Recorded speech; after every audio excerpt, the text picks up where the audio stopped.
বীরভূমের রাজনগর ব্লকের তাঁতিপাড়ার বড় কালীতলা পাড়ার বাসিন্দা ও তাঁতিপাড়া নবকিশোর বিদ্যানিকেতনের দশম শ্রেণীর ছাত্র সৌম্যজিৎ দত্ত আজ গর্বে উজ্জ্বল। ভারতের প্রধানমন্ত্রী নরেন্দ্র মোদী ব্যক্তিগতভাবে তাঁকে শুভেচ্ছা বার্তা পাঠিয়েছেন এবং দিল্লি থেকে ফোন করে তাঁর পরিবারের সঙ্গে কথা বলেছেন। ঘটনার সূত্রপাত একটা হৃদয়স্পর্শী শ্রদ্ধার মাধ্যমে। সৌম্যজিৎ ভারতের প্রধানমন্ত্রী প্রয়াত মায়ের উদ্দেশ্যে শ্রদ্ধাঞ্জলি হিসেবে হীরাবেন মোদির একটি প্রতিকৃতি আঁকেন। পরবর্তীতে তিনি তার মামার হাত দিয়ে সেই ছবিটি পৌঁছে দেন প্রধানমন্ত্রী নরেন্দ্র মোদির কাছে। প্রধানমন্ত্রী মোদী যখন গত ১ মাস আগে দুর্গাপুরে জনসভায় অংশ নিতে এসেছিলেন, তখন ছবি তুলে দেওয়া হয়েছিল।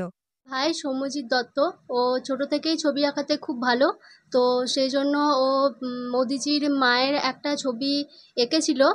তো সেই ছবিটা আমার দাদা মানে ওর মামার হাত দিয়ে দুর্গাপুরে যখন জনসভা হলো তখন পাঠানো হয়েছিল। তো মোদিজি ওই ছবিটা পেয়ে খুবই খুশি হয়েছিলেন এবং তারপর ওকে কল করা হয়েছিল ওখানকার অফিস থেকেই। তো কল করে অ্যাড্রেস নেওয়া হয়েছিল, অ্যাড্রেস নেওয়ার পর ওকে একটা লেটার দিয়ে পাঠিয়েছেন কালকেই। তো লেটারটা পেয়ে আমি, আমার পরিবার, ইভেন আমাদের পাড়ার সকলেও আর আমার ভাই সকলেই খুবই খুশি। সৌম্যজিতের প্রতিভা ও আবেগে আপ্লুত হয়ে প্রধানমন্ত্রী মোদী দিল্লি থেকে সৌম্যজিতের পরিবারের সঙ্গে যোগাযোগ করেন। এরপর প্রধানমন্ত্রীর দপ্তর থেকে সৌম্যজিতের বাড়ির ঠিকানায় একটি অভিনন্দন পত্র পাঠানো হয়। দেশের সর্বোচ্চ পদে থাকা ব্যক্তির কাছ থেকে এমন স্বীকৃতি পেয়ে সৌম্যজিতের পরিবার যেমন গর্বিত, তেমনি আবেগে ভেসেছে পুরো তাঁতিপাড়া। নিজের অনুভূতি প্রকাশ করতে গিয়ে সৌম্যজিৎ বলেন, আমি প্রধানমন্ত্রীর মায়ের স্মৃতির উদ্দেশ্যে ছবি এঁকেছিলাম। ভাবিনি যে উনি এতটা পছন্দ করবেন এবং ব্যক্তিগতভাবে আমাকে চিঠি পাঠাবেন।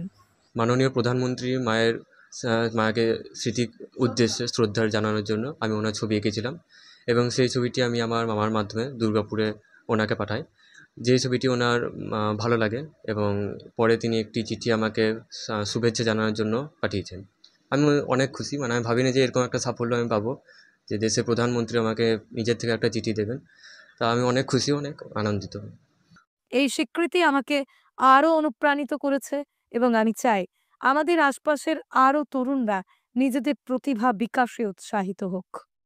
প্রধানমন্ত্রীর শুভেচ্ছা পেয়ে সৌম্যজিতের পরিবার, শিক্ষক এবং গ্রামের মানুষ আনন্দে আপ্লুত। সৌম্যজিতের এই সাফল্য তাঁতিপাড়া, রাজনগর তথা সমগ্র বীরভূমের নাম উজ্জ্বল করেছে। বীরভূম থেকে সুদীপ্ত গড়াইয়ের রিপোর্ট, লোকাল 18 বাংলা।